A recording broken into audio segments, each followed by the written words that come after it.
శ్రీమాత్రే నమ. జయ గురు దత్తాత్రేయ నమ.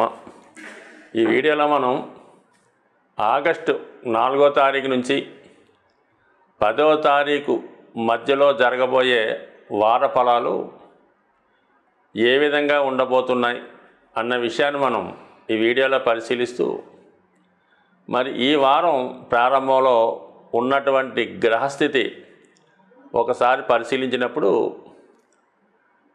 వృషభ రాశిలో కుజ గురులు, కర్కాటక రాశిలో చంద్ర రవి, సింహరాశిలో బుధ శుక్రుడు, కన్యలో కేతువు, మీనంలో రాహు, మామూలుగానే కుంభంలో శని వక్ర గమనంలో ఉండడం జరిగింది.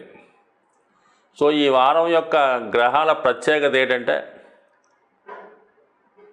వృషభ రాశిలో మిత్రగ్రహాలైనటువంటి కుజగురుల సంచారం ఒక విధంగా మంచి యోగం. అలాగే కర్కాటకంలో కూడా మిత్రగ్రహాలైనటువంటి రవిచంద్రులు, కన్యలో బుధ శుక్రులు కూడా మిత్రగ్రహాలు అవ్వడం అన్నది చాలా ఇంపార్టెంట్ అయిన విషయం.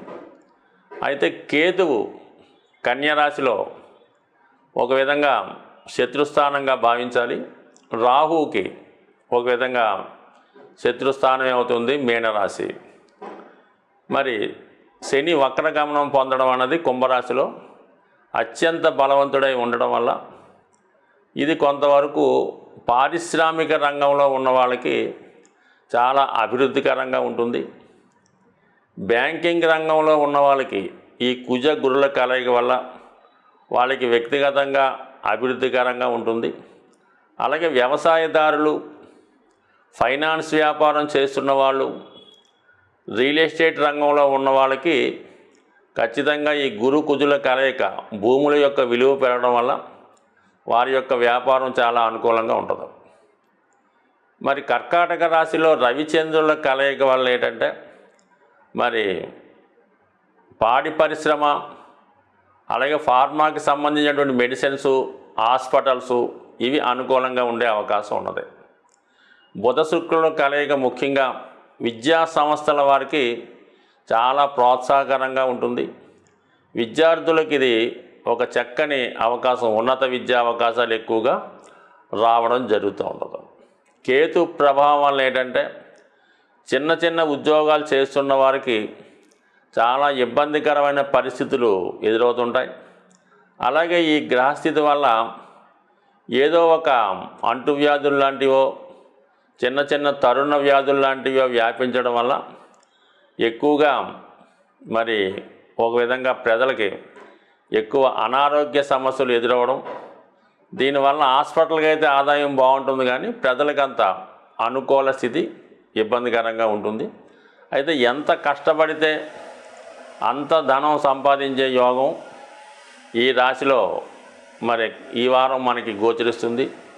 మరి ఈ వారంలో స్త్రీలకు చాలా లాభసాటిగా ఉండడం జరుగుతుంది. ముఖ్యంగా శుక్రుడు బుధగ్రహంతో కలిసి, అంటే బుధుడు శుక్రుడు మిత్రులు, అలాగే మరొక మిత్రగ్రహం అయినటువంటి శని భగవాన్తో చూడటం వల్ల ఇది చాలా వరకు స్త్రీలకు అనుకూలించే అవకాశం. అలాగే కొన్ని లగ్నాల వారికి మరి ఒక విధంగా ధనయోగం, అలాగే రాజయోగం కూడా వచ్చే అవకాశం ఉంటుంది. తులారాశి వారికి ఈ వార ప్రారంభం 2 శుభగ్రహాలు లాభస్థానంలో ఉంటూ, ఈ రాశికి యోగకారకుడైనటువంటి శని భగవాన్ యొక్క దృష్టి పట్టడం వల్ల కంప్లీట్గా మీకు ఆర్థిక పరంగా 3 విధాలుగా ఇన్కమ్ సోర్స్ కనబడే అవకాశం ఉంది. శుక్రుడు చాలా వరకు లాభస్థానంలో ఉండడం, అది శత్రుస్థానంలో ఉండడం వల్ల శత్రువుల ద్వారా మీకు, అంటే గతంలో మీరు ఎవరికైనా రుణం ఇచ్చి ఉండి వాళ్ళతో కంపల్సరీగా మీకు శత్రుత్వం వచ్చే అవకాశం ఉంది. వాళ్ళు ఈ సమయంలో మీకు మీ యొక్క ధనాన్ని తిరిగి ఇవ్వడం జరుగుతుంది. అలాగే మీ యొక్క పూర్వపుణ్యం వల్ల ఏంటంటే, మీ పెద్దవారి ద్వారా కానీ మీ సంతానం ద్వారా కానీ మీకు ఏదో ఒక సహకారం లభిస్తుంది. అది కేవలం ఆర్థికపరమైన సహకారమే కాదు, వారు మీకు ఏదైనా ఒక విలువైనటువంటి బహుమతి ఇవ్వడం కానీ, విద్యార్థులకైతే ఒక మంచి గురువు లభించడం ద్వారా వాళ్ళ యొక్క ప్రగతికి అవకాశం కలిగే అవకాశం ఉంది. మొత్తం మీద ఏంటంటే చాలా మేధావులు సంఘంలో మంచి తెలివైన వారు మీకు సహకరిస్తారు. మీలో ఉన్నటువంటి తెలివితేటలకు కూడా తగిన గుర్తింపు మంచి అవకాశాలు రావడం జరుగుతుంది. అలాగే ఒకేసారి మీకు 2 అవకాశాలు రావడం వల్ల ఏది నిర్ణయించుకోలేక సతమతమవుతుంటారు. ముఖ్యంగా విదేశ వీసా కోసం ప్రయత్నిస్తున్న వారికి ఈ వారం ఖచ్చితంగా దాంట్లో సక్సెస్ వచ్చే అవకాశం ఉంది. ఇది సినిమా, మీడియా, టీవీ రంగాల్లో ఉన్న వాళ్ళకి అనుకూలంగా ఉంటుంది. ఎట్టి పరిస్థితుల్లో కూడా ఈజీ మనీ, గ్యాంబ్లింగు, అలాగే ఆన్లైన్ బెట్టింగ్స్కి వెళ్ళడం అంత మంచిది కాదు. దానివల్ల చాలా వరకు నష్టపోయే అవకాశం ఉంది.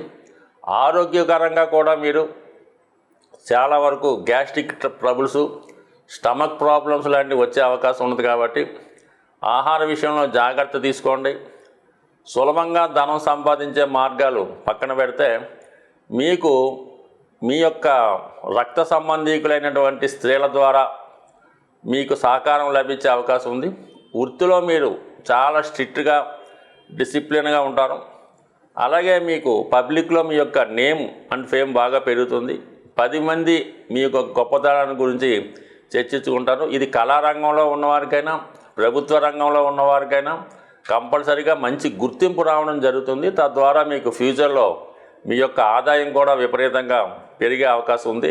ముఖ్యంగా ఈ వారం ఆదివారం అమావాస్యతో ప్రారంభమైంది. ఇంకా సోమవారం నుంచి మీకు శ్రావణ మాసం ఆరంభమవుతుంది. మరి ఏ రాశి వారైనా ఈ శ్రావణ మాసం లక్ష్మీ అమ్మవారిని పూజించుకోవడం అన్నది ఇంపార్టెంట్ విషయం. అయితే ఏంటంటే అందరికీ సులువుగా ఉండే రెమెడీ ఏంటంటే ప్రస్తుతం మీరు ఒక మంచి రోజు, అంటే మీకు అనుకూలమైనటువంటి తారాబలం ఉన్న రోజు, ఇవి అన్ని పూజా స్టోర్లో దొరుకుతున్నాయి. లక్ష్మీ గవ్వలు అని ఉంటాయి, తెల్లగా ఉంటాయి లక్ష్మీ గవ్వలు, చిన్న సైజు, ఒక 11 తీసుకోండి. లేదా అవి దొరకని పక్షంలో గోమతి చక్రాలన్నీ ఉంటాయి, అవి కూడా సముద్రంలో దొరుకుతాయి. కాబట్టి అవైనా సరే 11 తీసుకోండి. ఈ 11 గోమతి చక్రాలు కానీ గవ్వలు కానీ ఒక ప్లాస్టిక్ కవర్లో శుభ్రంగా కడిగి అందులో వేసి మీరు పూజా మందిరంలో కానీ, మీరు ధనం దాచుకునే బీరువాలో కానీ, లేదంటే మీ క్యాష్ బాక్స్లో పెట్టుకోవడం వల్ల ఖచ్చితంగా మీకు విజయ అవకాశాలు, ధనం బాగా వచ్చి ఆర్థికపరమైన చికాకులు తొలగే అవకాశం ఉంది. సో ఈ రెమెడీ మీరు ఎంత నమ్మకంగా చేస్తే అంత మంచిది. కొన్ని సందర్భాల్లో ఈ గోమతి చక్రాలతో శివాలయంకి దర్శించుకొని ఆ శివునికి ఈ 11 చక్రాలతో, అంటే మామూలుగా అభిషేకంతో పాటు ఈ రుద్రాక్ష ఎలాగైతే శివుడికి అభిషేకం చేస్తారో ఈ గోమతి చక్రాలతో కూడా మీరు అభిషేకం చేయడం వల్ల కూడా ఫలితం వస్తుంది. కానీ అంత పెద్ద రెమెడీ అక్కర్లేదు. కేవలం 11 చక్రాలు మీ యొక్క నివాస స్థలం కానీ, షాప్లో కానీ, క్యాష్ బాక్స్లో పెట్టుకుంటే చాలా వరకు ఈ శ్రావణ మాసం రాబోయే రోజుల్లో కూడా మీకు ఆర్థిక పరంగా అనుకూలించే అవకాశం ఉంది. స్వస్తి.